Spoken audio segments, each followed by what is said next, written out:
Hi all. So now we will be solving Hindi. अब हम हिंदी का क्वेश्चन पेपर देखेंगे। ये उनके लिए है जिन्होंने लैंग्वेज 1 ली थी, करेक्ट। तो यहाँ पे सबसे पहले बोला है दिए गए गद्यांश को पढ़कर पूछे दिए गए प्रश्नों के सबसे उपयुक्त उत्तर वाले विकल्प को चुनिए। शिक्षा एक सृजनात्मक, सामाजिक और सांस्कृतिक कार्य है। कैसा है? सृजनात्मक है, सामाजिक है और सांस्कृतिक कार्य है। एक तरफ मौखिक और लिखित सांस्कृतिक परंपरा की वाहक होती है। ये कैसी होती है? ओरल और रिटन। हम बोल के भी भाषा को यूज़ करते हैं शिक्षा को, और लिखित जो है उसमें भी हम इसको यूज़ करते हैं। किंतु दूसरी ओर वह संस्कृति की निर्मात्री भी है। अगर एजुकेशन नहीं होगी तो आप संस्कृति का निर्माण नहीं कर सकते, क्योंकि वह प्रचलित संस्कृति में या तो कुछ नया जोड़ती है या कुछ पुरानी चीज़ों को घटाती है या फिर उनका स्वरूप बदलती है। जैसे जैसे हम एजुकेटेड होते जाते हैं वैसे वैसे हम पुरानी चीज़ों को छोड़ते जाते हैं, या फिर कई घर ऐसे होते हैं जिनमें पुरानी चीज़ों को, पुरानी परंपराएं चल रही होती हैं तो हम उनमें चेंजेस ला देते हैं या फिर कुछ नई चीज़ जो है उसको ऐड कर देते हैं। चूँकि कोई भी संस्कृति किसी भी देश काल के सापेक्ष होती है, इसलिए शिक्षा सबसे पहले नए युग के लिए नई संस्कृति का विकास करने का काम करती है। तो जो एजुकेशन है वो क्या करता है? बेसिकली एक नए युग का निर्माण करता है। जैसे जैसे एजुकेशन आप लेते जाएंगे, जितना ज़्यादा आप एजुकेटेड होते जाएंगे उतना ज़्यादा नई नई संस्कृति विकसित होती जाएगी। वह समाज में प्रचलित परंपरा, रीति रिवाज को जारी रखने के पहले उनके औचित्य के बारे में सोचने की प्रेरणा भी देती है। अगर एक पढ़ा लिखा इंसान होगा, अगर आप उसको किसी भी कस्टम के बारे में बताएंगे तो वो उस चीज़ को पहले सोचेगा कि हम ये कस्टम आखिर कर क्यों रहे हैं। तो किसी भी रीति रिवाज को अगर जारी रखना हो तो उसके लिए उसके बारे में सोचना भी जरूरी होता है कि एग्जैक्टली हम उसको कर क्यों रहे हैं। सांस्कृतिक कर्म के रूप में शिक्षा को देखने से यह बात स्वतः स्पष्ट हो जाती है कि संस्कृति ना तो एकाकी होती है, ना ही उसे बाहरी प्रभाव से रोका जा सकता है। जो सांस्कृतिक काम होते हैं, संस्कृति से रिलेटेड जो काम होते हैं, उनके रूप में अगर शिक्षा को देखा जाए तो यह बहुत क्लियर है कि जो संस्कृति होती है वो कभी भी अकेली नहीं होती, और ना ही आप उसे बाहरी प्रभाव से रोक सकते हो, और ना उसका प्रभाव दूसरे समाज पर पड़ने से बचाया जा सकता है। संस्कृति कहीं ना कहीं आपकी चीज़ों को अफेक्ट करती है। संस्कृति अपने स्वभाव में आदान प्रदान की प्रक्रिया है। संस्कृति से क्या होता है? हम या तो कुछ गेन करते हैं या फिर कुछ देते हैं। वह हमेशा प्रगतिशील और ग्रहणशील होती है। कैसी होती है? हमेशा डायनेमिक होगी और हमेशा हम कुछ ना कुछ उससे सीखते हैं। अब यहाँ पे सबसे पहले पूछा है संस्कृति पर तरह तरह के प्रभाव पड़ते हैं। यह बात कैसे समझी जा सकती है? जो संस्कृति होती है, कोई भी कल्चर होता है, उस पर अलग अलग तरीके के जो प्रभाव पड़ते हैं उसको आप कैसे समझेंगे? शिक्षा को पृथक रूप से देखा जाए? नहीं, संस्कृति जो होती है वो शिक्षा से कम्प्लीटली रिलेटेड होती है। जब शिक्षा को धर्म से जोड़कर देखा जाए, अगर शिक्षा को आप धर्म से जोड़कर पढ़ेंगे तो हमेशा कैसा होगा? कियोस क्रिएट होगा। जब शिक्षा को संस्कृति से अलग करके देखा जाए, शिक्षा जो होती है वो कभी भी संस्कृति से अलग नहीं होती। शिक्षा और संस्कृति जो है वो कैसे होते हैं? साथ में होते हैं। जब शिक्षा को संस्कृति से जोड़कर देखा जाए, अगर आप एजुकेशन को कल्चर से जोड़कर चलेंगे तो जो कल्चर होते हैं उसमें टाइम टू टाइम हम चेंजेस ला देते हैं। कल्चर को कभी भी जड़ से ख़त्म नहीं किया जाएगा, बल्कि उसमें धीरे धीरे नए नए अडेप्टेशंस ऐड किए जाते हैं। तो यहाँ क्या है? Option number 4। इनमें से कौन सा शब्द जो है वो अलग समूह से भिन्न है? आदान प्रदान, मौखिक परंपरा, प्रचलित रीति और सांस्कृतिक कर्म कर्म तो यहाँ पे जो करेक्ट आंसर है दैट इज आदान प्रदान। आदान प्रदान यहाँ पे क्यों अलग है? अगर आप इसमें देखेंगे तो क्या है? ये एक गेन करना और देना, गिव एंड टेक। तो ये क्या है? यहाँ पे द्वंद्व समास है। अगर आप इसको वैसे देखेंगे तो यहाँ क्या है? द्वंद्व समास। आदान और प्रदान, आदान मीन्स लेना, प्रदान मीन्स देना। मौखिक परंपरा एक शब्द है, प्रचलित रीति एक शब्द है, सांस्कृतिक कर्म एक शब्द है। तो ये तीनों क्या है? कस्टम से रिलेटेड है, यानी कि संस्कृति से रिलेटेड है। जबकि आदान प्रदान क्या है? ये एक अलग वर्ड हो जाता है। तो यहाँ क्या होगा? Option number 1 is correct. गद्यांश के अनुसार कौन सा वाक्य सही है? संस्कृति हमेशा प्रगतिशील है। संस्कृति की मुख्य विशेषता उसका एकाकीपन होता है। संस्कृति में किसी भी प्रकार का आदान प्रदान नहीं होता है। संस्कृति में गतिशीलता जो है उसका अभाव होता है। तो यहाँ पे इसका जो करेक्ट आंसर है वो क्या होगा? Option number 1। कि जो संस्कृति होती है वो हमेशा कैसी होती है? प्रगतिशील होती है, यानी कि डायनामिक होती है। समय समय पे चेंजेस होते जाएंगे, समय समय पर वो गतिशील होती जाएगी, समय समय पे क्या होगा? वो आगे बढ़ती जाएगी। लेकिन वो एकाकीपन होता है नहीं। संस्कृति जो है वो हमेशा शिक्षा से जुड़ी हुई होती है। किसी भी प्रकार का आदान प्रदान नहीं होता, ये भी गलत है, क्योंकि जितना ज़्यादा हम एजुकेशन से संस्कृति को रिलेट करके पढ़ेंगे हम चीज़ें सीखते भी हैं और हम चीज़ें दूसरों को सिखाते भी हैं। गतिशीलता का अभाव है, ये तो बिल्कुल गलत है, क्योंकि संस्कृति अगर स्थिर हो जाएगी तो हम क्या है आगे कभी भी नहीं बढ़ पाएंगे। तो संस्कृति में गतिशीलता होनी जरूरी है। तो यहाँ क्या है, संस्कृति कैसी होती है, डायनामिक यानी कि गतिशील। किस शब्द में एक प्रत्यय का प्रयोग हुआ है, संबंधित, सामाजिक, सृजनात्मक और प्रचलित। तो यहाँ इसका जो करेक्ट आंसर है दैट इज ऑप्शन नंबर 2। इसमें क्या होता है, समाज प्लस एक। एक बात याद रखिएगा, प्रत्यय क्या होते हैं, जो शब्द के अंत में लग करके उसका अर्थ परिवर्तन करते हैं। तो एक क्या है यहाँ पे प्रत्यय है, जब भी किसी शब्द के अंत में एक प्रत्यय लगता है तो जो पहले वाला वर्ड होता है उसमें क्या है, आ की मात्रा अपने आप लग जाती है। तो यहाँ क्या हो जाएगा, सामाजिक। जबकि संधि विच्छेद क्या है, समाज प्लस एक। संबंधित में क्या है, संबंध प्लस इत। तो ये क्या हो गया, संबंधित। कोई भी संस्कृति किसी भी देशकाल के, तो यहाँ क्या हो जाएगा, ऑप्शन नंबर 2 इज करेक्ट। कोई भी संस्कृति किसी भी देश काल के सापेक्ष होती है, इस वाक्य से क्या आशय है। कोई भी जो संस्कृति होती है वो किसी भी देश का जो काल होता है उसके क्या होती है, सापेक्षित होती है। इस वाक्य से क्या आशय है, संस्कृति किसी भी तरह से प्रभावित नहीं होती है। संस्कृति और देश में घनिष्ठ संबंध है। संस्कृति समय और स्थान के अनुसार खुद में परिवर्तन लाती है। संस्कृति देश और काल में अंतर करती है। तो यहाँ इसका जो करेक्ट आंसर है दैट इज ऑप्शन नंबर 3, कि जो संस्कृति होती है उस समय के साथ और स्थान के साथ खुद के स्वयं में परिवर्तन लाती है। लेट सपोज आप इंडिया में रह रहे हैं, ठीक है, और यही अगर आप इंडिया से बाहर रह रहे हैं, मान लीजिए आप यूके में रह रहे हैं, तो आपका जो कल्चर है और जो कस्टम है वो यूके में जाके चेंज हो जाएंगे, क्योंकि वहाँ पे क्या है, आपको उस एनवायरनमेंट के साथ रहना पड़ेगा। यहाँ इंडिया में क्या है, आपको बहुत चीज़ों की फ्रीडम होती है, तो हम उस संस्कृति को अपने तरीके से कंप्लीट कर पाते हैं। अब मान लीजिए आपके पास समय की कमी है, आप इंडिया से बाहर रहते हैं या फिर इंडिया में ही रह रहे हैं, तो क्या है, संस्कृति में हम चेंजेस ला सकते हैं। बहुत सारे कस्टम, बहुत सारे रीति रिवाज ऐसे हैं जो अब समय के साथ धीरे धीरे चेंजेस लाए जा रहे हैं। तो संस्कृति में समय और स्थान के साथ क्या होता है, खुद पे खुद परिवर्तन लाते हैं। So option number 3 is correct. प्रचलित परंपरा के औचित्य के बारे में सोचने की प्रेरणा कौन देता है। जो प्रचलित परंपराएं हैं जो सदियों से चली आ रही हैं, उनका जो औचित्य है कि वो जो परंपराएं सदियों से चली आ रही हैं उनका एग्जैक्टली क्या एग्जिस्टेंस है, क्या उनके पीछे का पर्पज़ है, हम उनको क्यों करते हैं, तो इसके बारे में सोचने की प्रेरणा कौन देता है। धर्म कभी नहीं देता, पुस्तक कभी नहीं देती, पर्यावरण कभी नहीं देता। तो यहाँ इसका करेक्ट आंसर क्या होगा, एजुकेशन। जितना ज़्यादा आप एजुकेशन गेन करेंगे उतना ज़्यादा आप चीज़ों को एनालाइज करते हैं। निम्नलिखित में से कौन सा शब्द कारक चिन्ह नहीं है। कारक चिन्ह कौन से होते हैं, जो 8 कारक चिन्ह हम पढ़ते हैं, कर्ता ने कर्म को, करण से, संप्रदान के लिए, अपादान से अलग, संबंध का के की। तो यहाँ पे आपसे पूछा है कौन सा कारक चिन्ह नहीं है, के लिए, तथा और से। तो यहाँ पे कारक चिन्ह कौन से हैं, के लिए है, तथा है और से है, लेकिन की जो है ये कोई भी कारक चिन्ह नहीं होता है, ठीक है। तो यहाँ पे इसका करेक्ट आंसर क्या होगा, ऑप्शन नंबर 2। लेकिन जो सीटेट है उसने इसका करेक्ट आंसर माना है ऑप्शन नंबर 3। जो तथा होता है उसको इन्होंने कोई भी कारक चिन्ह नहीं माना है, ठीक है। के लिए क्या होता है, संप्रदान के लिए। यहाँ पे क्या होता है, संप्रदान के लिए, किसी को कुछ देने के अर्थ में हम इसको प्रयोग में लेते हैं। से क्या होता है, से होता है अपादान, अपादान से अलग, यानी कि जब हम किसी चीज़ को अलग होने में या किसी चीज़ को निकालने में यूज़ करते हैं तो वो यहाँ पे क्या है, अपादान में यूज़ होता है। एक होता है आपका की जो होता है वो किसमें, संबंध बताने में यूज होता है। जैसे हम पढ़ते हैं ना, कर्ता ने कर्म को, करण से, संप्रदान के लिए, अपादान से अलग, अधिकरण में, पर और संबंध का के की। लेकिन जो तथा है वो कहीं पर भी यूज नहीं होगा। तो यहाँ क्या है, option number 3 is correct. Sorry, option number 2 नहीं होगा, ऑप्शन नंबर 3 इज करेक्ट। शिक्षा संस्कृति की निर्मात्री है, क्योंकि शिक्षा जो है वो किसकी निर्मात्री है, संस्कृति की। शिक्षा ही है जो संस्कृति का निर्माण करती है। पहले बाल विवाह चलता था, सती विवाह होता था। जितना ज़्यादा लोग एजुकेटेड होते गए, जितना ज़्यादा लोग एजुकेशन लेते गए, धीरे धीरे उन्होंने कस्टम्स को चेंज किया।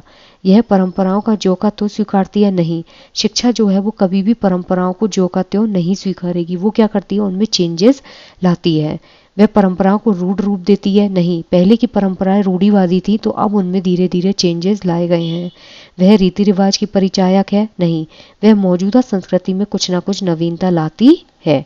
तो जो शिक्षा होती है वो संस्कृति की क्या है, निर्मात्री है। क्यों, क्योंकि वो कुछ ना कुछ न्यू चीज़ें उसमें ऐड करती है। शिक्षा को किस प्रकार के कार्य के रूप में देखा गया है? भौतिक, आर्थिक, राजनीतिक और सांस्कृतिक। तो शिक्षा जो है उसको हमेशा सांस्कृतिक कार्य के रूप में देखा गया है। शिक्षा जो है वो हमेशा किससे रिलेटेड होती है? संस्कृति से जुड़ी हुई होती है। शिक्षा ही है जो संस्कृति में चेंजेस लाती है। नेक्स्ट है, निम्नलिखित पद्यांश को पढ़कर पूछे दिए गए प्रश्नों के सबसे उपयुक्त उत्तर वाले विकल्प को चयन कीजिए। कलम आज उनकी जय बोल, जला अस्थियां बारी बारी, छिटकाई जिनने चिंगारी, जो चढ़ गए पुण्य वेदी पर लिए बिना गर्दन का मूल। कलम आज उनकी जय बोल, जो अगणित लघु दीप हमारे तूफानों में एक किनारे, जल जल कर बुझ गए किसी दिन, मांगा नहीं इसने मुंह खोल। कलम आज उनकी जय बोल, पीकर जिनकी लाल शिखाएं, उगल रही लू लपट दिशाएं, जिनके सिंहनाद से सहमी धरती अभी तक रही डोल।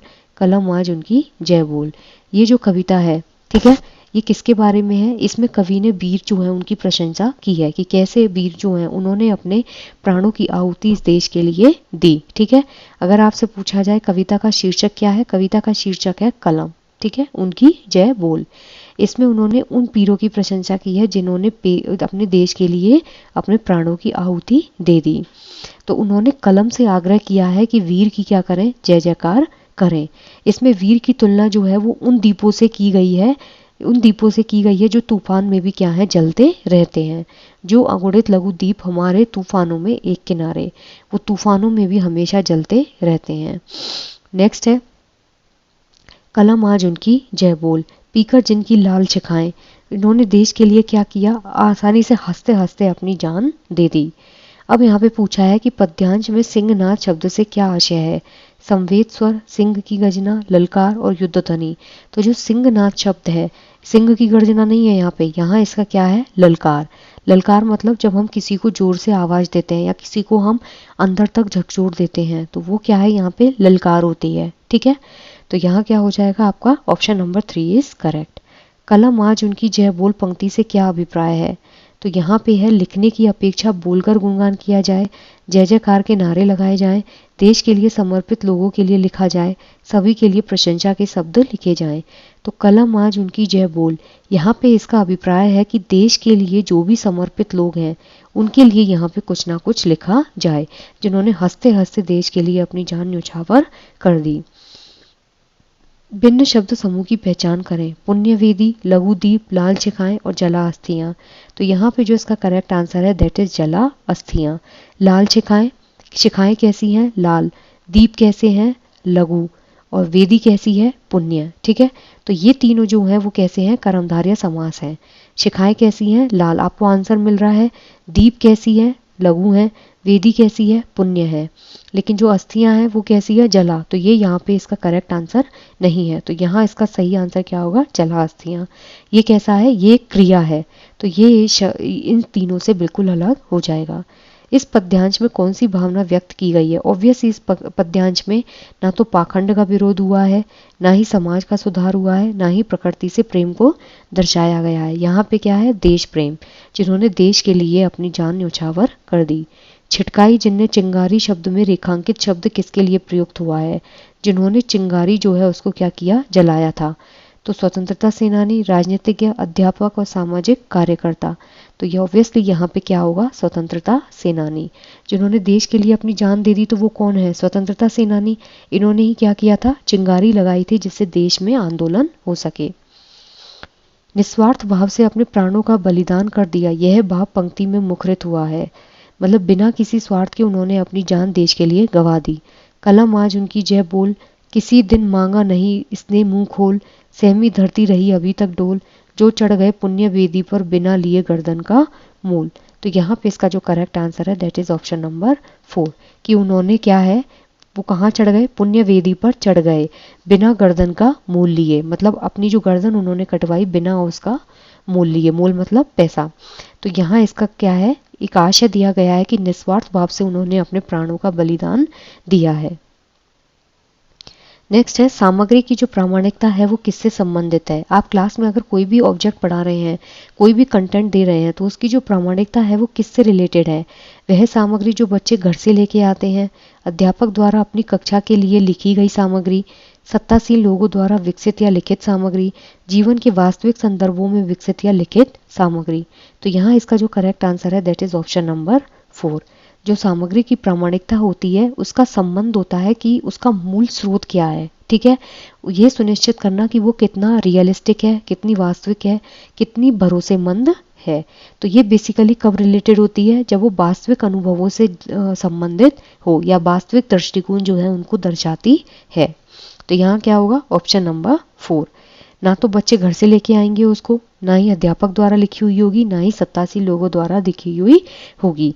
जो सामग्री की प्रामाणिकता होती है वो हमेशा वास्तविक संदर्भ जो है यानी कि जो रियल इंसिडेंट्स होते हैं उनसे जुड़ी हुई होती है, जिससे बच्चों को एक मोटिवेशन मिलता है।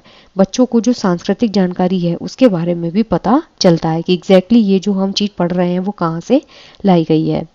अपर्णा कक्षा 5 की शिक्षार्थी यह समझती है कि किसी भी ऑडियो या बातचीत का अर्थ समझने के लिए श्रवण में प्रत्येक ध्वनि, शब्द और फिर वाक्यों को सुनना शामिल है। वह श्रवण अधिगम के किस उपागम या युक्ति में विश्वास रखती है। पहली बात तो यहाँ किसकी बात हुई है, लिसनिंग लर्निंग। ठीक है, तो अपर्णा जो है वो कक्षा 5 की क्या है, एक स्टूडेंट है। उसको क्या लगता है कि ऑडियो या बातचीत का अगर हमें मीनिंग समझना है तो सुनने में सबसे पहले ध्वनि, उसके बाद शब्द और उसके बाद वाक्यों को सुनना शामिल है। पहले क्या है, इसने ध्वनि को किया है अप्रोच, फिर शब्द और फिर वाक्य। तो ये कौन सी अप्रोच होती है, ना तो ये टॉप डाउन है ना ही ये बॉटम अप है। ये टॉप डाउन अप्रोच है, बॉटम अप अप्रोच है। टॉप डाउन और बॉटम अप दोनों ही अप्रोच है। तो यहाँ इसका जो करेक्ट आंसर है that is bottom up approach. एक होता है अधो शीर्षमुखी उपागम यानी कि बॉटम अप, एक होता है शीर्ष अधोमुखी उपागम, टॉप डाउन। अगर नीचे से ऊपर की तरफ जाते हैं तो वो होता है आपका बॉटम अप। सबसे पहले किस पे ध्यान दिया है उसने, ध्वनि पे। सबसे छोटी इकाई क्या होती है, स्वर की या सुनने की सबसे छोटी इकाई क्या होती है, ध्वनि। ठीक है, उसके बाद शब्द और उसके बाद वाक्य। तो यहाँ पे नीचे से ऊपर की तरफ हम जाते हैं तो वो होता है आपका बॉटम अप। यही अगर होता कि सबसे पहले वो किस पे ध्यान देती है, वाक्य पे, फिर किस पे ध्यान देती है, शब्द पे, फिर किस पे ध्यान देती है, ध्वनि पे, तो ये क्या हो जाता है आपका टॉप डाउन अप्रोच। लेकिन वो कैसे जा रही है, बॉटम अप, नीचे से ऊपर की तरफ। तो यहाँ क्या हो जाएगा, ऑप्शन नंबर 3। भाषा अधिगम में सिस्टमेटिक दक्षता क्या होती है, मतलब भाषा की जो लर्निंग है उसमें सर्वांगिक यानी सिस्टमेटिक दक्षता क्या है। यह बात की समझ कि सभी मनुष्य के पास बहुत सी भाषाओं की व्यवस्थाएं हैं। इस बात को समझना और प्रयोग में लाना कि भाषा एक व्यवस्था के रूप में कार्य करती है। इस बात को समझना और प्रयोग में लाना कि भाषाओं की एक व्याकरणिक व्यवस्था है। इस बात को समझना कि सभी भाषाओं की एक सामान्य संरचनात्मक व्यवस्था होती है। तो यहाँ पे इसका जो करेक्ट आंसर है दैट इज ऑप्शन नंबर 2। यहाँ क्या होगा इसका करेक्ट आंसर, ऑप्शन नंबर 2। बात को समझना, बात को प्रयोग में लाना कि भाषा जो होती है वो एक व्यवस्था के रूप में कार्य करती है। ठीक है, यही क्या कहलाती है आपकी भाषा अधिगम में सर्वांगी दक्षता। जो भाषा अधिगम होता है उसमें जो दक्षता होती है, भाषा दक्षता में 3 चीजें होती है, 4, लिसनिंग, स्पीकिंग, रीडिंग और राइटिंग, यानी कि जिसे हम क्या बोलते हैं, LSRW। तो बच्चों को अगर भाषा का इस्तेमाल करने में आपको दक्ष बनाना है तो बच्चों को आपको अधिक से अधिक अवसर प्रोवाइड करने होंगे जिससे वो भाषा को ज़्यादा से ज़्यादा प्रयोग करें। उनको ये चीज़ समझानी होगी कि जो लर्निंग मटेरियल है उनको यूज़ करके आप ज़्यादा से ज़्यादा भाषा को यूज़ में ला सकते हैं। ठीक है, जो शब्द रचना है उसका ज्ञान आपको बच्चे को करवाना होगा। जैसे नाटक मंचन होता है, स्वसर पाठन होता है, ये सब एक्टिविटीज़ होती हैं जिससे हम बच्चे को अच्छे तरीके से ये चीज़ समझा सकते हैं और ये चीज़ उनके प्रयोग में लाई जा सकती है कि भाषा एक सिस्टमेटिक तरीके से काम करती है। यही चीज़ बच्चों को भाषा की दक्षता बनाने में मदद करती है। तो यहाँ क्या है, ऑप्शन नंबर 2। नेक्स्ट इज, यहाँ एक पाठ्य सामग्री या कुछ कथन है। पता लगाइए कि यह पाठ्य सामग्री किस भाषा प्रयुक्ति का प्रतिनिधित्व कर रही है। यहाँ पे क्या है, एक पाठ्य सामग्री है यानी कि कुछ रीडिंग मटेरियल है या फिर कुछ स्टेटमेंट है। अब ये पता लगाना है कि कौन से रजिस्टर या कौन सी प्रयुक्ति का ये प्रतिनिधित्व कर रही है। भारत का संविधान प्रत्येक व्यक्ति को समान रूप से देखता है। इंडिया का जो कॉन्स्टिट्यूशन है वो हर इंसान को इक्वलिटी के बेसिस पे देखता है। इसका तात्पर्य हुआ कि देश में प्रत्येक व्यक्ति, महिला, पुरुष, धर्म, जाति, आदिवासी, शैक्षिक और आर्थिक पृष्ठभूमि सभी को हम समान रूप से देखते हैं, चाहे कोई अमीर हो चाहे कोई गरीब हो। इसका तात्पर्य यह नहीं है कि असमानता समाप्त हो चुकी है। असमानता अभी भी है, सब जगह समानता नहीं है। लेकिन असमानता नहीं होनी चाहिए। कम से कम लोकतांत्रिक भारत में सभी व्यक्तियों की समानता का सिद्धांत जो है वो मायने रखता है।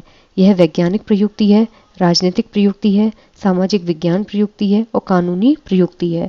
तो यहाँ जो इसका करेक्ट आंसर है that is social science register, यानी कि सोशल साइंस अप्रोच। ये क्या है? Social science. क्योंकि साइंटिफिक अप्रोच क्या होती है? जिसमें हम साइंस से रिलेटेड पढ़ते हैं, राजनीतिक पॉलिटिकल होता है, कानूनी लीगल होता है। यहाँ पे क्या है? संविधान की बात हुई है, तो संविधान के बारे में हम कहाँ पढ़ते हैं? सोशल साइंस में, जहाँ पे हम ह्यूमन राइट्स के बारे में बात करते हैं, कैसे ह्यूमन राइट्स को लेके हम आगे बढ़ते हैं, कैसे कुछ लीगल चीज़ें जो होती हैं वो इसमें की जाती हैं। तो ये सारी जो चीज़ें होती हैं वो किस में आती है? सामाजिक विज्ञान प्रयुक्ति में। So option number 3 is correct. कक्षा 6 की अध्यापक आज पढ़ी जाने वाली भाषा सामग्री को शिक्षार्थियों के पूर्व ज्ञान और अनुभव से जोड़ने के लिए वार्म अप एक्टिविटी करवाती है। वो क्या करती है? कक्षा 6 की कोई टीचर है, आज कोई नया टॉपिक उसको पढ़ाना है, तो बच्चों की जो प्रीवियस नॉलेज है, बच्चों का जो पूर्व ज्ञान है, उनका जो एक्सपीरियंस है, उससे उनको जोड़ने के लिए क्या कर रही है? कुछ एक्टिविटीज़ करवा रही है। पाठ्य सामग्री पढ़ना शुरू करने से पहले शिक्षार्थियों को पाठ्य सामग्री के चित्र देखने के लिए कहती है। मान लीजिए कोई भी टॉपिक को स्टार्ट करने से पहले वो बोलती है कि उस टॉपिक से रिलेटेड डायग्राम्स को आप देखो। वो बच्चों से क्या करवाना चाहती है? चित्रों को समझने की क्षमता विकसित करना, चित्रों के माध्यम से कहानी की मन में कल्पना करना, चित्रों की सराहना करना, पाठ्य सामग्री के बारे में अनुमान लगाना। ऑब्वियसली वो बच्चों को क्या कर रही है? पाठ्य सामग्री के बारे में अनुमान लगाने के लिए कह रही है कि बच्चे का जो प्रीवियस नॉलेज है, बच्चे की जो प्रीवियस एक्सपीरियंस है, उससे जोड़ के पहली बात तो उसने वार्म अप एक्टिविटी करवा दी।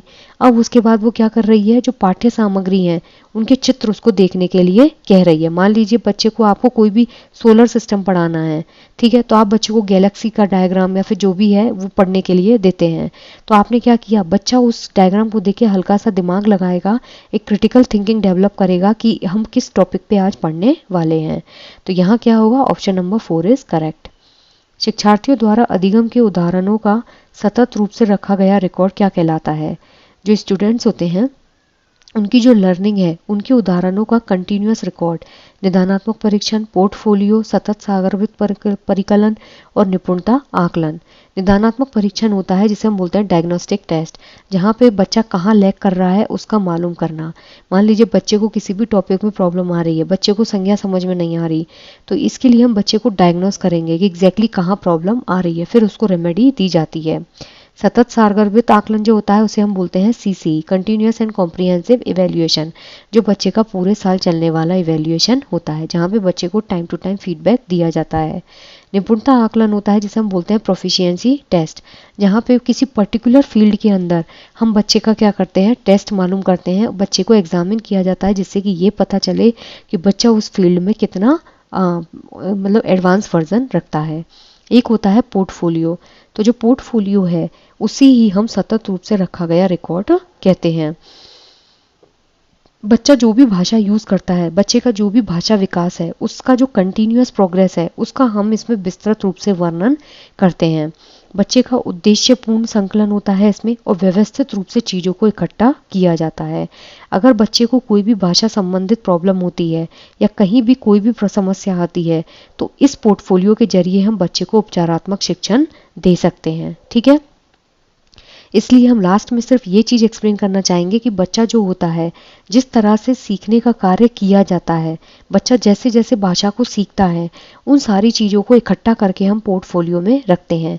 एक प्रॉपर तरीके से इसको मेंटेन किया जाता है, जहाँ पे भी बच्चे को डायग्नोस करने की ज़रूरत पड़ती है, डायग्नोस करने के बाद पोर्टफोलियो के थ्रू हम क्या करते हैं? उसको रेमेडी प्रोवाइड कर सकते हैं। So option number 2 is correct. निम्नलिखित में से किसे रिसेप्टिव स्किल्स के बारे में जाना जाएगा? श्रवण पठन, श्रवण लेखन, पढ़ना और बोलना, बोलना और लिखना। तो यहाँ इसका जो करेक्ट आंसर है दैट इज श्रवण और पठन। एक होता है रिसेप्टिव कौशल, ग्रहणशील, ठीक है, और एक होता है डेमोन्स्ट्रेटिव स्किल। एल होती है, एस होता है, आर होता है और डब्ल्यू होता है। Listening, speaking, reading, writing. सबसे पहले सुनना जरूरी है, फिर बोलना, फिर पढ़ना, फिर लिखना। तो जब हम पढ़ते हैं या फिर हम क्या करते हैं? लिसनिंग करते हैं या फिर हम रीड करते हैं, ये दोनों ही कैसी होती हैं? रिसेप्टिव होती हैं। मान लीजिए अगर हम डेमो मेथड की बात करें या फिर हम लेक्चर मेथड की बात करें, तो उसमें क्या है? हम सुनते हैं। अगर हम मौन पठन की बात करें, साइलेंट रीडिंग, तो उसमें क्या होता है, उसमें भी हम सिंगल हैंडेड पढ़ते हैं। तो ये सब क्या होता है, रिसेप्टिव स्किल है। लेकिन अगर हम बोलते हैं, अगर हम डिबेट की बात करें, वाद विवाद जिसे हम बोलते हैं, डिबेट की बात करें, अगर हम ऐसे राइटिंग की बात करें, तो इसमें हम अपने विचार जो हैं उनको क्या करते हैं, पेपर पे लिखते हैं। तो श्रवण और पठन कैसे होते हैं, रिसेप्टिव, जबकि स्पीकिंग और राइटिंग कैसे होते हैं आपके, जबकि बोलना और लिखना क्या होता है आपका, डेमोन्स्ट्रेटिव स्किल होती है। तो यहाँ पे ऑप्शन नंबर 1 इज करेक्ट। बोलना और लिखना कैसा होगा, डेमोन्स्ट्रेटिव स्किल। बहुत से भारतीय जो नौकरी के लिए विदेश जाते हैं वे उस स्थान की भाषा सीखते हैं, इस प्रेरणा को क्या कहा जाएगा। बहुत सारे भारतीय जो नौकरी के लिए कहाँ जा रहे हैं, फॉरेन कंट्री में जा रहे हैं, वो उस जगह की भाषा को सीखते हैं। लेट्स सपोज अगर आप यूएस गए, वहाँ जाके आप इंग्लिश सीख जाएंगे, तो इस प्रेरणा को क्या कहा जाएगा, यांत्रिक या समाकलनात्मक, समाकलनात्मक और यांत्रिक, समाकलनात्मक प्रेरणा और यांत्रिक प्रेरणा। मोटिवेशन जो होता है वो मूवियर शब्द से बना हुआ है, ठीक है। दो टाइप का मोटिवेशन होता है, एक्सटर्नल मोटिवेशन और इंस्ट्रिंसिक मोटिवेशन। जो इंस्ट्रिंसिक मोटिवेशन होता है, आंतरिक अभिप्रेरणा, वो हम कैसे करते हैं, अपने खुद के लिए करते हैं। जबकि एक्सट्रिंसिक मोटिवेशन जो होता है वो किसी एक पर्टिकुलर टाइम के लिए किया जाता है, ठीक है। अब अगर हम यहाँ पे देखें समाकलनात्मक और यांत्रिक प्रेरणा, इसे हम बोलते हैं इंटीग्रेटिव मोटिवेशन, ठीक है। जो इंटीग्रेटिव मोटिवेशन होता है, यानी कि समाकलन मोटिवेशन जो होता है उसमें खुद का इंटरेस्ट होता है, यानी कि पर्सनल इंटरेस्ट की बात होती है, व्यक्तिगत अनुभव, सोशल इंटरेक्शन इसमें बहुत ज़्यादा किया जाता है, ठीक है। जैसे कि मान लीजिए अगर आप कोई एक लैंग्वेज है जिसको याद करते हैं, सिर्फ किस लिए, जिससे आप फ्रेंड्स जो हैं उनके साथ बेटर तरीके से कनेक्ट कर पाएँ। मान लीजिए कोई बच्चा मलयाली बोलता है, अब सिर्फ आप उससे बहुत अच्छे से कनेक्ट कर पाएँ, इसकी वजह से आप मलयाली सीखते हैं, आप उस कल्चर में अपने आप को इमर्ज करने की कोशिश करते हैं, ठीक है। ये होता है आपका समाकलनात्मक मोटिवेशन, ठीक है। इसमें जो लैंग्वेज होती है ना, उसको डीपली समझा जाता है। लैंग्वेज को हम क्या करते हैं, खुद से एफर्ट्स डाल के समझने की कोशिश करते हैं, और इसमें पॉजिटिव एटीट्यूड हम लैंग्वेज की तरफ कैरी करेंगे। जबकि यांत्रिक अभिप्रेरणा जो होती है, इंस्ट्रूमेंटल जो मोटिवेशन होता है, इसमें क्या होता है, प्रैक्टिकल गोल होता है। प्रैक्टिकल गोल मतलब जैसे आपको अपना करियर बनाना है, या एजुकेशनल रिक्वायरमेंट है, या फिर कोई चीज़ बस ऐसे ही टाइम पास के लिए सीखनी है, तो वो क्या होता है आपका यांत्रिक प्रेरणा। और यहाँ क्या है, नौकरी के लिए वो विदेश गया इसलिए वो भाषा को सीख रहा है, तो ये क्या होगा आपका यांत्रिक प्रेरणा। जो यांत्रिक प्रेरणा होती है जिसे हम इंस्ट्रूमेंटल मोटिवेशन बोलते हैं, इसमें बच्चा सिर्फ अधिगम को इसलिए याद करता है जिससे कि वो जॉब जो है उसको कंटिन्यू कर पाए, और ट्रैवल जब हम करते हैं तो उसमें प्रॉब्लम ना आए। अगर बच्चा विदेश जाके उस जगह की भाषा को नहीं सीखेगा तो वो वहाँ पे इंटरेक्ट नहीं कर पाएगा, वो पर्सनल इंटरेस्ट के लिए उस लैंग्वेज को सीखने की कोशिश नहीं कर रहा है, ठीक है। निम्नलिखित में से कौन सी शास्त्रीय भाषा नहीं है, हिंदी, तमिल, संस्कृत, तेलुगु। हिंदी जो है वो कभी भी शास्त्रीय भाषा नहीं होती। हिंदी जो है वो बहुत सारे लोगों के द्वारा बोली जाती है, लेकिन ये एक शास्त्रीय भाषा नहीं है। शास्त्रीय भाषा जो है वो 2004 से लेकर के 2014 तक 6 भाषाएं हैं जिनको शास्त्रीय भाषा का दर्जा दिया गया है। एक है तमिल, इसको कब दिया था, 2004 में, ठीक है। फिर है संस्कृत, इसको दिया था 2005 में। फिर है तेलुगु, इसको दिया था 2008 में। एक है कन्नड़, कन्नड़ जो है वो भी शास्त्रीय भाषा है, इसको भी कब दिया गया था, 2008 में। एक है मलयालम, जो मलयालम लैंग्वेज है इसको कब दिया गया था, 2013 में, ठीक है। और एक है उड़िया। ये 6 शास्त्रीय भाषाएं हैं, इसको दिया गया था 2014 में। तमिल है, संस्कृत है, तेलुगु है, मलयालम है, कन्नड़ है और उड़िया है। यह आपकी 6 क्या हैं, शास्त्रीय भाषाएं हैं। इनको मूल्यवान विरासत जो है उसके अंतर्गत इंक्लूड किया जाता है। नेक्स्ट है, निम्नलिखित में से कौन सा विदेशी भाषाओं के अध्ययन के संबंध में राष्ट्रीय शिक्षा नीति 2020 के परिप्रेक्ष्य में सही नहीं है। यानी कि नेशनल एजुकेशन पॉलिसी 2020 के रिगार्डिंग कौन सा स्टेटमेंट इनमें से इनकरेक्ट है, किसके रिगार्डिंग, विदेशी भाषाएं। फ्रेंच को एक अतिरिक्त विकल्प के रूप में अनुशंसित किया गया है।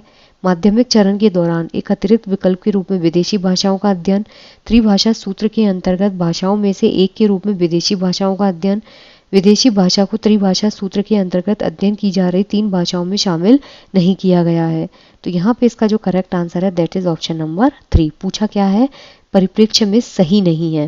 पहला बिल्कुल सही है कि जो फ्रेंच है वो एक ऑप्शनल है, ठीक है, एक एक्स्ट्रा जो ऑप्शनल हम लेते हैं उसके रूप में है। आप फ्रेंच सीखना चाहो तो अपने इंटरेस्ट के लिए सीख सकते हो, माध्यमिक चरण जो होता है 9th 10th, उसके दौरान एक अतिरिक्त विकल्प के रूप में आप विदेशी भाषा को पढ़ सकते हो। बिल्कुल सही है। विदेशी भाषा जो है वो त्रिभाषा सूत्र के अंतर्गत जो 3 भाषाएं हैं उनमें उसको शामिल नहीं किया गया है। ठीक है। जो नेशनल एजुकेशन पॉलिसी 2020 है उसमें विदेशी भाषा जो है उसको अनिवार्य रूप से कभी भी शामिल नहीं किया गया है। त्रिभाषा फॉर्मूला जो है उसको लचीला यानी कि फ्लेक्सिबल रूप से लागू किया गया था, जहां पे राज्य जो है कोई भी स्टेट या कोई भी बच्चा 3 भाषाओं का चयन कर सकता है। और जो त्रिभाषा फॉर्मूला है उसमें 2 भाषाएं कैसी होनी चाहिए, 2 भाषाएं हमेशा उसमें भारतीय होनी चाहिए। ठीक है। तीनों भाषाओं में से 2 भाषा भारतीय होनी चाहिए। और विदेशी भाषा के बारे में इसमें क्या कहा गया था कि जो 3 लैंग्वेज फॉर्मूला है, त्रिभाषा सूत्र है, उसमें कोई भी स्टेट या कोई भी बच्चा कम से कम 2 भाषाएं भारत की मूल भाषा को रखना जरूरी है। विदेशी भाषा जो है वो हमेशा माध्यमिक स्तर जो है, माध्यमिक चरण पर एक वैकल्पिक जो ऑप्शनल जो सब्जेक्ट होता है यानी कि एक अतिरिक्त विकल्प के रूप में रहेगी। जो जोर दिया जाएगा वो भारतीय भाषाओं पर दिया जाएगा, शास्त्रीय भाषाओं पर दिया जाएगा, और जो नीतिपरक भाषाएं हैं उन पर सबसे ज़्यादा जोर दिया जाता है। मातृभाषा जो है उसमें कक्षा 5 जो है उस तक पढ़ाई की जाएगी, इसलिए मातृभाषा को कक्षा 5 तक कंटिन्यू रखना जरूरी है, जिससे बच्चा इजीली सिक्योर होकर लैंग्वेज सीख सके। भाषा शिक्षा में लचीलापन होना चाहिए, बच्चा अपनी आवश्यकता के अनुसार भाषाओं का चयन कर सकता है। ठीक है। तो यहाँ पे ऑप्शन नंबर 3 गलत है। निम्नलिखित में से कौन सा भाषा के बारे में जानना से संबंधित है? युक्तिपरक दक्षता, घोषणात्मक ज्ञान, प्रक्रियात्मक ज्ञान और व्याकरण परक ज्ञान। भाषा के बारे में जानना मतलब किसी भी लैंग्वेज के बारे में जानना जो है उससे रिलेटेड यहाँ पे कौन सा स्टेटमेंट है, तो वो होता है आपका घोषणात्मक ज्ञान। ठीक है। यहाँ क्या हो जाएगा? घोषणात्मक ज्ञान। जो घोषणात्मक ज्ञान होता है उसे हम बोलते हैं डिक्लेरेटिव नॉलेज। ये भाषा के बारे में जानने से होता है कि भाषा के नियम कैसे हैं, भाषा की व्याकरण कैसी है। एक होता है प्रक्रियात्मक ज्ञान, ये भाषा को इस्तेमाल करने से संबंधित होता है कि मान लीजिए आपने जैसे कोई भी सेंटेंस बनाया है उसको कैसे आप ट्रांसलेट करेंगे। तो प्रक्रियात्मक मतलब फंक्शनल, किसी भी चीज़ को आप जब एग्जीक्यूट करके देखते हैं। व्याकरण परक ज्ञान जो होता है वो किसी भी जो लैंग्वेज है उसकी व्याकरण के बारे में होता है कि किस तरीके से उसकी नियम पद्धति होती है वो कैसे होती है, किसी भी भाषा का क्या व्याकरण होता है। और जो युक्तिपरक दक्षता होती है वो बेसिकली भाषा के बारे में जानने से संबंधित होती है, लेकिन कैसे कि आप भाषा को कैसे समझते हैं, आप भाषा को कैसे इस्तेमाल करते हैं। तो ये होता है आपका युक्तिपरक दक्षता। दक्षता मतलब आप कितने ज़्यादा भाषा को यूज़ करने में निपुण हैं, आप भाषा को कितना इफेक्टिव तरीके से यूज़ कर सकते हैं। जबकि जानने से संबंधित होता है डिक्लेरेटिव नॉलेज कि कितना अच्छे से आप भाषा को जानते हैं, भाषा के व्याकरणिक और भाषा के नियमों के बारे में आपको नॉलेज है। कक्षा 6 की अध्यापिका बोलने से संबंधित किसी भी गतिविधि के लिए निम्नलिखित कार्य करती है। ठीक है। यानी कि बोलने से संबंधित कोई एक्टिविटी है जिसका उसने एक कार्य तैयार किया है। रेगिस्तान और उसकी जलवायु स्थिति के बारे में कोई 5 वाक्य बोलिए, यानी कि डेजर्ट और उसका क्लाइमेट। क्या यह एक अच्छा या अच्छा कार्य नहीं है? आपके उत्तर और उत्तर के कारण का चयन कीजिए। यह एक अच्छा कार्य नहीं है क्योंकि इसमें संदर्भ की कमी है, क्योंकि उन्हें रेगिस्तान और उसकी स्थितियों के बारे में कुछ भी नहीं बताया गया है। यह एक अच्छा कार्य है क्योंकि शिक्षार्थियों ने भूगोल की किताब में रेगिस्तान के बारे में पढ़ा होगा, इसलिए उनके पास बोलने के लिए सामग्री है। यह एक अच्छा कार्य है क्योंकि शिक्षार्थी को कुछ बोलने के लिए तैयार करता है, वह रेगिस्तान है। यह अच्छा कार्य नहीं है क्योंकि कुछ शिक्षार्थी रेगिस्तान के बारे में नहीं जानते होंगे। पहली बात तो जो टीचर है उसने बोलने से संबंधित कोई एक्टिविटी जो है उसके लिए एक ढांचा तैयार किया है कि आपको रेगिस्तान और उसकी जलवायु की स्थिति के बारे में कोई भी 5 स्टेटमेंट बोलने हैं। तो ये जो कार्य है वो अच्छा नहीं है। क्यों अच्छा नहीं है? क्योंकि जब आप बच्चे की स्पीकिंग स्किल पे ध्यान देते हैं उसके लिए ज़रूरी है कि पहले बच्चे को आप ट्रेन कीजिए। बच्चे को डायरेक्ट अगर आप कोई टॉपिक देकर के उस पर बोलने के लिए कहेंगे तो बच्चा इतने इफेक्टिव तरीके से उस पर नहीं बोल पाएगा। बच्चे को जब उस चीज़ के बारे में नॉलेज ही नहीं है तो वो कैसे उस चीज़ को डिफाइन करेगा। तो यहाँ पे रेगिस्तान और उसकी स्थिति के बारे में कुछ भी बच्चे को बताया ही नहीं गया है तो कैसे वो उस चीज़ को एक्सप्लेन करेगा। So option number 1 is correct. निम्नलिखित में से कौन सा कथन भाषा की बोली के बारे में सही है? कभी कभी विभिन्न सामाजिक समूह के लोग एक भाषा की अलग अलग बोलियां बोलते हैं। भाषा की बोलियां एक क्षेत्र से दूसरे क्षेत्र में अलग अलग होती हैं। एक भाषा की विभिन्न बोलियां बोलने वाली दूसरी बोली बोलने वाले की बात समझ पाते हैं। बोली एक बड़ी श्रेणी है, भाषा तुलनात्मक रूप से छोटी श्रेणी में आती है। ठीक है, तो यहाँ पे इसका जो करेक्ट आंसर है दैट इज ऑप्शन नंबर 4, यानी कि सारे ही इसके करेक्ट हैं, ऑल करेक्ट होगा यहाँ पे। जो सीटेट ने इसका आंसर माना है दैट इज ऑल। भाषा जो होता है वो अलग होता है, बोली जो है वो अलग होती है। भाषा की बहुत सारी बोलियां होती है, ना कि बोली की भाषा होती है। एक भाषा में बहुत सारी बोलियां हो सकती हैं और यही एक इन दोनों के बीच में रिलेशनशिप होता है। जो भाषा होती है वो एक नियमबद्ध व्यवस्था है। भाषा का हमेशा क्या होगा, अपना एक खुद का व्याकरण होता है, उसका एक हमेशा एक नियमावली होती है जो किसी भी क्षेत्र में पर्टिकुलर रूप से बोली जाएगी। जबकि बोली जो होती है वो भाषा का ही एक रूप है जिसे हम एक सीमित क्षेत्र के अंदर बोलते हैं। इसका एक अलग उच्चारण अलग भंडार होता है। मतलब आप देखिए जो हाड़ौती होती है वो एक बोली है, इसका अपना एक अलग उच्चारण है। भाषा और बोली के बीच क्या है, एक वंशानुगत संबंध होता है। भाषा वाइड होती है, व्यापक होती है, जबकि बोली क्या है, क्षेत्रीय भाषा होती है। भाषा के अंदर बहुत सारी बोलियां हो सकती हैं, तो बोली क्या होती है, भाषा का एक हिस्सा होती है। तो यहाँ क्या होगा, option number 1 is correct, sorry option number 4 is correct, यानी कि चारों की चारों इसमें क्या है, सही है, ऑल इज करेक्ट। कभी कभी विभिन्न सामाजिक समूह के लोग एक भाषा की विभिन्न बोलियां बोलते हैं, बिल्कुल सही बात है। कुछ पर्टिकुलर लोग जो होते हैं एक ही लैंग्वेज की अलग अलग बोलियां बोलते हैं। भाषा की बोलियां एक क्षेत्र से दूसरे क्षेत्र में अलग होती है, 1 किलोमीटर दूर पे ही बोलियां चेंज हो जाती हैं। एक भाषा की विभिन्न बोलियां बोलने वाले दूसरे बोली बोलने वाले की बात समझ नहीं पाते हैं, सॉरी बात समझ पाते हैं, सही है।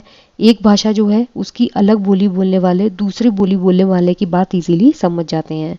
बोली एक बड़ी श्रेणी और भाषा तुलनात्मक रूप से छोटी श्रेणी में आता है। ये पता नहीं इन्होंने इसको क्यों सही माना है, जबकि ये यहाँ पे गलत है, क्योंकि बोली जो होती है वो हमेशा एक बड़ी श्रेणी होती है, जबकि भाषा जो होती है वो बड़ी श्रेणी है, बोली हमेशा एक छोटी श्रेणी में आती है। तो यहाँ पे इसका जो करेक्ट आंसर है that is option number all. निम्नलिखित में से कौन सा कार्य समेकित अधिगम कौशलों को समुन्नत करता है। यहाँ पे पूछा है आपके जो अधिगम कौशल होते हैं उनको समेकित करता है, यानी कि उनका इंक्लूड करता है। आर्टिकल लिखना, रोल प्ले, प्रदत्त कार्य और परियोजना कार्य। जो प्रोजेक्ट कार्य होता है ना वो आपके अधिगम स्किल्स जो होती हैं उनको क्या करता है, समेकित करता है। प्रोजेक्ट वर्क जो होता है वो किसी पर्टिकुलर गोल के लिए होता है, पर्टिकुलर परिणाम जो है उसको प्राप्त करने के लिए ये किया जाता है। ये क्रमबद्ध तरीके से होता है, इसमें एक सीरीज होती है, पहले हमें ये करना होता है, फिर हमें ये करना है, फिर हमें ये करना है। तो हम प्रोजेक्ट वर्क को एक निश्चित क्रम में पूरा करते हैं। प्रोजेक्ट जो होता है उसकी एक निश्चित समय सीमा निर्धारित होती है। प्रोजेक्ट वर्क को पूरा करने के लिए हम क्या करते हैं, थोड़ा सा ये टाइम टेकिंग होता है। तो ये सिंपल टू कैसा होता है, complex. Projects is always lead to simple to complex. Article लिखना जो होता है वो समेकित अधिगम कौशलों को इंक्लूड नहीं करता। लिखने में आपकी राइटिंग सबसे ज़्यादा फोकस्ड होती है। रोल प्ले में स्पीकिंग पे ध्यान दिया जाता है। प्रदत्त कार्य में राइटिंग पे ध्यान दिया जाता है। प्रदत्त कार्य मतलब होमवर्क जो हम घर पे जाके करते हैं, ठीक है। प्रोजेक्ट वर्क जो होता है वो या तो एक पर्टिकुलर इंसान को दिया जाएगा या एक पूरी टीम जो है उसको डील करती है। प्रोजेक्ट कार्य कैसा होता है जिसमें हम कोई भी चीज़ जो है उसमें एक लीडरशिप जो है वो क्वालिटी बच्चे के अंदर आएगी। तो यहाँ ऑप्शन नंबर 4 इज करेक्ट। इसमें लिसनिंग भी होती है, स्पीकिंग भी होती है, रीडिंग भी होती है और राइटिंग भी होती है। निम्नलिखित में से कौन सी युक्ति संदर्भ में व्याकरण शिक्षण से संबंधित है। संदर्भ में व्याकरण शिक्षण किस कॉन्टेक्स्ट में आप ग्रामर जो है उसको यूज करते हैं। संदर्भ में भाषा की सामग्री प्रस्तुत करना, शिक्षार्थियों का ध्यान भाषा की सामग्री की ओर दिलाना, जीवन की वास्तविक परिस्थितियों में भाषा प्रयोग के योग्य बनाना और शिक्षार्थियों का ध्यान खोजबीन के द्वारा उसके नियमों की ओर दिलाना। सचेतनता जागृत करना, स्कीमा का सृजन, निगमनात्मक विधि और खोजबीन विधि। तो यहाँ इसका जो करेक्ट आंसर है that is option number 4, sorry इसका यहाँ करेक्ट आंसर है सचेतनता जागृत करना। संदर्भ में व्याकरण शिक्षण मतलब होता है कि हम किसी भी कॉन्टेक्स्ट में ग्रामेटिक जो एजुकेशन है उसको कैसे इंक्लूड करके पढ़ाते हैं। तो संदर्भ में जो भाषा है उसकी सामग्री प्रस्तुत करना, जो कॉन्टेक्स्ट आप पढ़ रहे हैं, जो भी आर्ट चीज़ आप पढ़ रहे हैं उसमें उस भाषा की सामग्री को प्रस्तुत करना, बच्चे का ध्यान भाषा की सामग्री की ओर दिलाना, जीवन की वास्तविक परिस्थिति में भाषा प्रयोग के योग्य बनाना, बच्चों को खोजबीन के नियम वो देना, अवसर देना और नियमों की ओर उनको लेके जाना। स्कीमा होती है जिसमें हम मेमोरीज जो हैं उनको दिमाग में स्टोर करके रखते हैं। निगमनात्मक विधि होती है जिसमें हम नियम से उदाहरण की तरफ जाते हैं। खोजबीन विधि होती है जिसमें हम खुद से चीज़ों को खुद से करने की कोशिश करते हैं। सचेतनता जागृत करना मतलब बच्चे जो हैं उनको एक्टिवली पार्टिसिपेट करवाना। तो यहाँ इसका जो करेक्ट आंसर है दैट इज ऑप्शन नंबर 1। तो आई जस्ट होप गाइस कि आपको ये चैप्टर जो क्वेश्चन पेपर है बहुत अच्छे से समझ में आया हो। अगर किसी भी क्वेश्चन में आपको डाउट लगे तो आप कमेंट्स में बता सकते हैं। Thank you.